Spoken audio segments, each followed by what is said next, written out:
میں میٹرک کی طالبہ تھی۔ اسکول کے پروگراموں میں حصہ لینے کا شوق تھا۔ آواز اچھی تھی، گانے کا جنون تھا، اور یہ شوق صرف اسکول کے فنکشن میں ہی پورا ہو سکتا تھا، جہاں یوم آزادی اور دیگر سالانہ تقریبات میں نظمیں اور گیت وغیرہ بچوں سے گوائے جاتے تھے۔ میں ان بچوں میں آگے آگے ہوتی تھی۔ والدین نہایت ایماندار اور کھلے ذہن کے تھے۔ اسکول کی تقریبات میں حصہ لینے سے منع نہیں کرتے تھے۔ انہوں نے ہم کو اچھا کھلایا اور پہنایا تھا۔ جس چیز کی خواہش کی پوری ہوئی، کسی قسم کی کوئی حسرت نہ رہی، تو طبیعت میں اطمینان آ گیا۔ اسکول میں ایک لڑکا علی نام کا تھا۔ اس کا گھر ہمارے پڑوس میں تھا۔ نیک دل اور ہمدرد قسم کا تھا۔ جب بھی میں باہر نکلتی، محلے کے چند بدقماش لڑکے آوازیں کستے یا چھیڑنے کی کوشش کرتے تو علی، جو قریب ہی کہیں موجود ہوتا تھا، باہر آ جاتا اور ان لڑکوں سے جھگڑ پڑتا، ان کی بے عزتی کر دیتا۔ 2-4 بار جب اسی طرح ہوا تو دل میں علی کی قدر و قیمت بڑھ گئی۔ ہوتے ہوتے اس ہمدردی نے دوستی کا روپ دھار لیا، لیکن ہمارے گھر کا ماحول ایسا نہ تھا کہ لڑکوں سے دوستی کی جا سکتی، کیونکہ اس قسم کی دوستی کو نبھانا مشکل تھا۔ سو میں نے قدم آگے نہ بڑھایا، بس دل ہی دل میں علی کا احترام کرتی اور اس کو یاد کرتی تھی۔ ایک روز لبنہ نے علی کا نمبر دیا کہ ذرا اس سے بات کر لو، منتیں کر رہا ہے کہ نمبر پہنچا دو۔ میں نے 2 روز تک بات نہ کی تو وہ بولی، تم کو نمبر دیا تھا، بات کیوں نہ کی؟ علی بیمار ہے۔ یہ بات سچ ہے کہ سہیلیاں ہی زندگی میں انقلاب لاتی ہیں، کبھی کامیابی تو کبھی تباہی اور بربادی کا سبب بنتی ہیں۔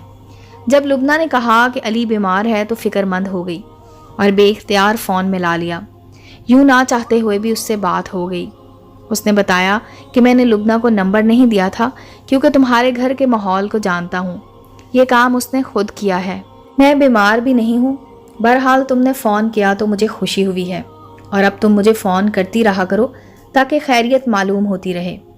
پھر میں امی سے چوری چھپے فون کرنے لگی، لیکن ایک دن انہیں پتہ چل گیا کہ میں فون پر کسی لڑکے سے باتیں کرتی ہوں۔ انہوں نے نگرانی شروع کر دی اور فون کرنے سے منع کر دیا۔ تبھی ایک روز لبنہ آئی اور کہا کہ علی بہت پریشان ہے۔ اس نے پوچھا ہے کہ تم فون کیوں نہیں کرتی؟ خیریت تو ہے، امی کو پتہ چل گیا ہے، وہ فون تالے میں رکھتی ہیں، میں نے بتایا۔ لبنہ علی کے پڑوس میں رہتی تھی، میں اس کو پیغام دینے لگی۔ یوں اس کے اور میرے درمیان وہ رابطہ بن گئی۔ وہ مخلص نظر آتی تھی، صرف اپنی چرب زبانی کی وجہ سے، لیکن دل سے مخلص نہ تھی۔ میں اس کو قابل اعتماد سمجھتی تھی۔ یہ بعد میں پتہ چلا کہ کتنی منافق ہے۔ پہلے پہل بنی اور پھر رفتہ رفتہ میرے اور علی کے درمیان دیوار کی طرح حائل ہو گئی۔ ایک دن امی نے لبنہ اور میری باتیں سن لیں۔ انہوں نے جوتا اٹھا لیا اور خوب مارا۔ لبنہ سہم گئی۔ بہرحال اس بات کا اس نے فائدہ اٹھایا، ہمارے یہاں آنا چھوڑ دیا۔ علی سے خوب دوستی ہو گئی، مجھے کانوں کان خبر نہ ہوئی، اور لبنہ نے میرے خلاف باتیں کر کے مجھ کو خوب بدنام اور سب کو بدظن کیا۔ جب اس کی سہیلی رافعہ نے مجھے بتایا کہ لبنہ تمہارے بارے میں ہر کسی سے کیا کہتی پھرتی ہے، مجھے بہت دکھ ہوا۔ میں نے موقع ملتے ہی علی کو فون کیا کہ اس کو یہ سب بتاؤں، مگر اس نے یہ کہہ کر فون بند کر دیا کہ لبنہ غلط نہیں کہتی، تم واقعی بری لڑکی ہو، تبھی تو گلی محلے کے لڑکے تم کو چھیڑتے ہیں۔ وہ لبنہ یا اور کسی لڑکی کو کیوں نہیں چھیڑتے؟ جب لڑکی خراب ہوتی ہے تبھی خراب لڑکے اس کے پیچھے پڑتے ہیں۔ ایسا سنا تو میرا دل پھٹنے لگا۔ وہ شخص جو مجھ کو محلے کی سب سے اچھی لڑکی سمجھتا تھا، وہی اب سب سے بری کہہ رہا ہے۔ اف میرے خدا، کیا لوگ اتنی جلدی دوسروں کی باتوں میں آ جاتے ہیں؟ تو پھر اعتبار کس کا؟ ایک آہ سی میرے دل سے نکل گئی۔ عہد کیا کہ خود کو مٹا دوں گی، کلیجے پر پتھر کی سل رکھ لوں گی، مگر اب کسی سے دوستی کا خیال بھی دل میں نہ لاؤں گی۔ بس ایک دوستی ہی کافی ہو گئی تھی۔ کم سنی میں اگر کوئی اچھا لگے تو دل و ذہن میں انقلاب برپا ہو جاتا ہے۔ یہ زخم ایسے ہوتے ہیں کہ گھاؤ پھر کبھی بھرتے ہی نہیں، اسے جتنا بھلانا چاہا نہ بھلا سکی، گھائل دل گھائل ہی رہا۔ اب لبنہ مجھے زہر لگتی تھی، میری کلاس فیلو تھی، مگر اس کے ساتھ بات کرنے کو جی نہیں چاہتا تھا۔ وہ بھی جب کلاس میں آتی دور بیٹھتی مگر زیر لب مسکراتی تھی۔ میٹرک کے بعد ہم دونوں ایک دوسرے سے الگ ہو گئیں۔ عورت پہلی محبت کو بھلانے کے لیے دوسری محبت میں بھی پہلی محبت کے آثار تلاش کرتی ہے، مگر میں نے علی کی بے وفائی کو ایسے دل سے لگا لیا کہ بیمار پڑ گئی۔ انہی دنوں میٹرک کا رزلٹ آ گیا اور میں بہت اچھے نمبروں سے پاس ہو گئی۔ ماں باپ نے مجھے پسمردہ دیکھا، بہت سمجھایا کہ زندگی کی حقیقتوں کو سمجھو اور اپنے مستقبل کے متعلق سوچو۔ اسی دوران میرے تایا زاد علی شان نے LLB کر لیا۔ مجھ کو بچپن سے پسند کرتا تھا، اس کا رشتہ میرے لیے آیا مگر میں نے انکار کر دیا کیونکہ میرا دل علی کو یاد کر کے روتا رہتا۔ میں بری لڑکی نہیں تھی، محنتی بھی بہت تھی، علی سے شدید محبت کی تھی۔ پھر میں مجرم بن گئی محض لبنہ کی وجہ سے۔ جب کالج میں قدم رکھا تو کچھ دل بہل گیا۔ 1 سال تو آرام سے گزر گیا مگر دوسرے ہی سال میری زندگی میں عجیب موڑ آیا۔ میں انگریزی میں چل نہ پا رہی تھی۔ روز امی ابو سے کہتی کہ مجھ کو ٹیوشن لگوا دیں ورنہ فیل ہو جاؤں گی۔ تب انہوں نے اکیڈمی میں داخلے کے لیے اجازت دے دی۔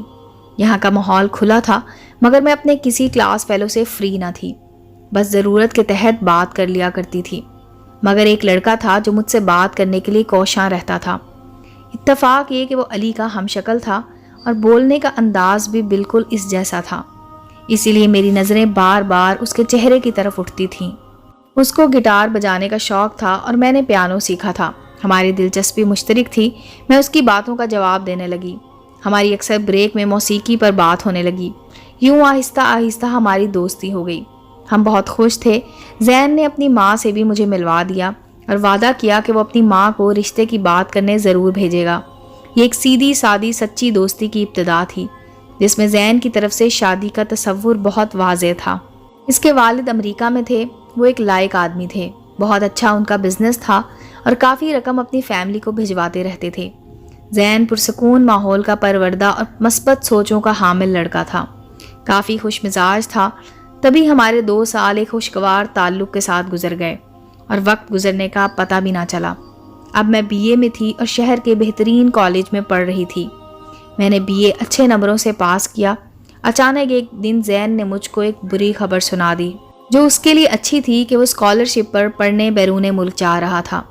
اس خبر سے مضطرب ہونا لازمی تھا کیونکہ علی کی یاد کی تلخی نے میرا سانس بند کیا ہوا تھا۔ ایسے حبس کے عالم میں زین کا ساتھ ایک خوشگوار جھونکے کی مانند تھا۔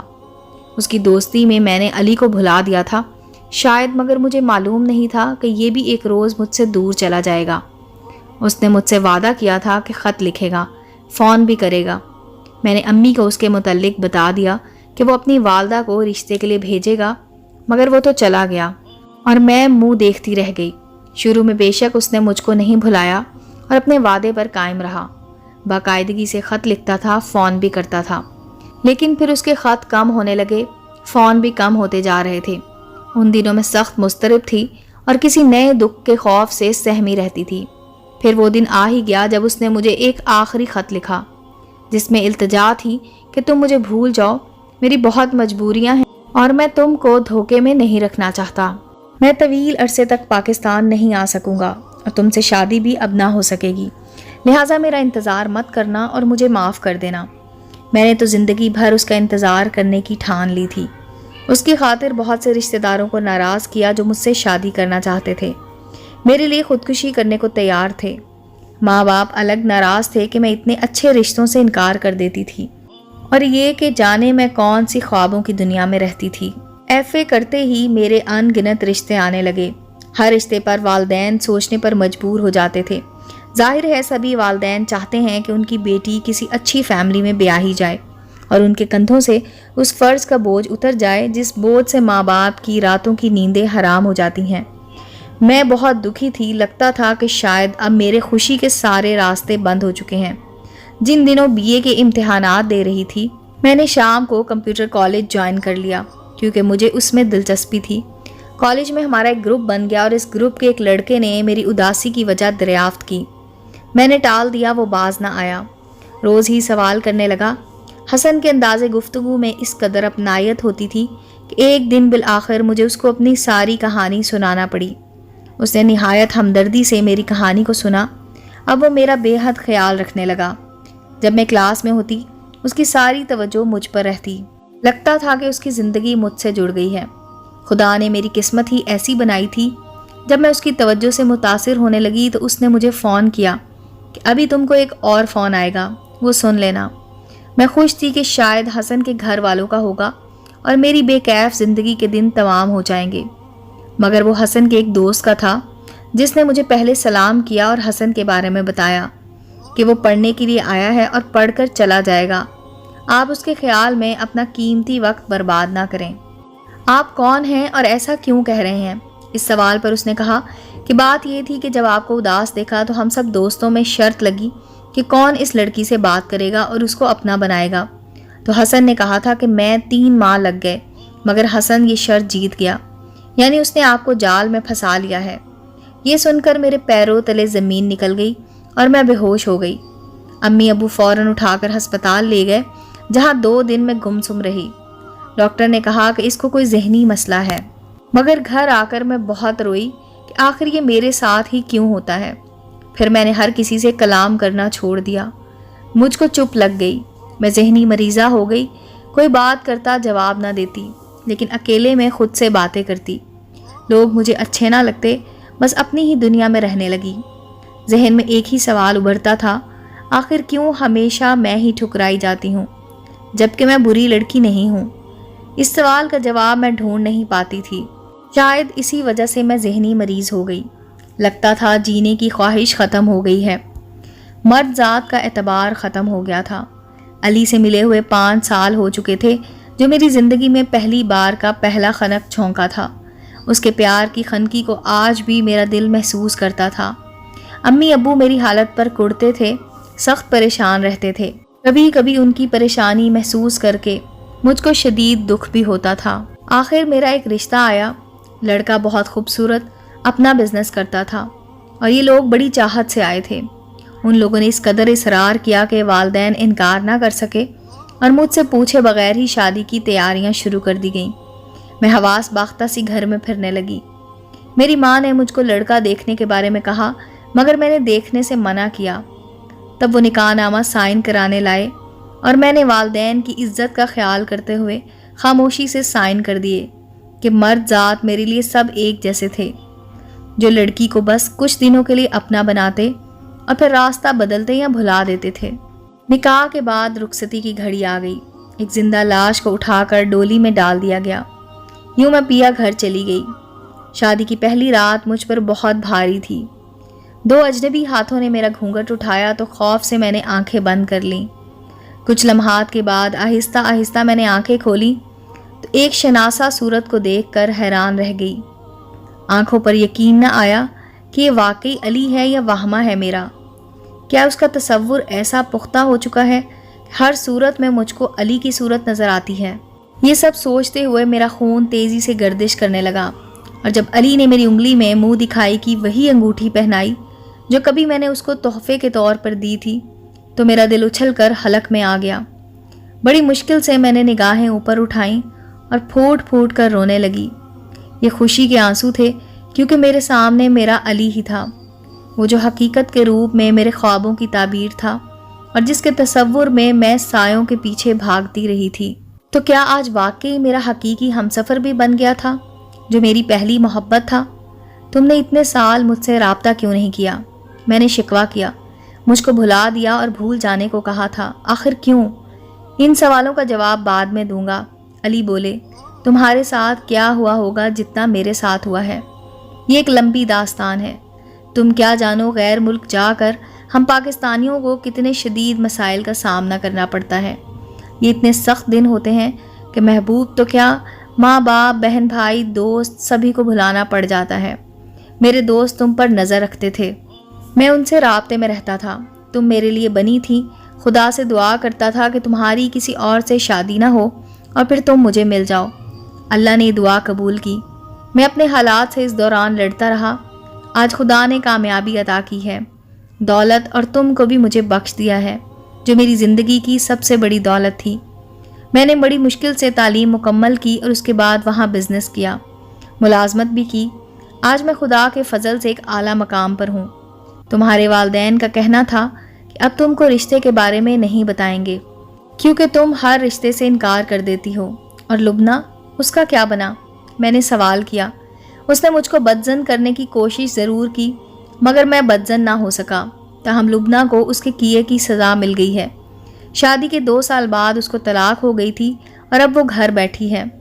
آج میں علی کے ساتھ خوش و خرم زندگی گزار رہی ہوں، 2 بچوں کی ماں ہوں۔ علی مجھ سے بہت محبت کرتے ہیں۔ میری لڑکیوں سے یہی گزارش ہے، کبھی کسی پر اعتماد نہ کریں، وہی کریں جو ماں باپ کہتے ہیں۔ امید ہے دوستو سٹوری اچھی لگی ہوگی۔ چینل کو لائک اور سبسکرائب کریں اور بیل آئیکن کا بٹن دبانا مت بھولیں تاکہ ہر نئے آنے والی سٹوری کا نوٹیفیکیشن آپ کو مل سکے۔ ملتے ہیں اگلی سٹوری کے ساتھ۔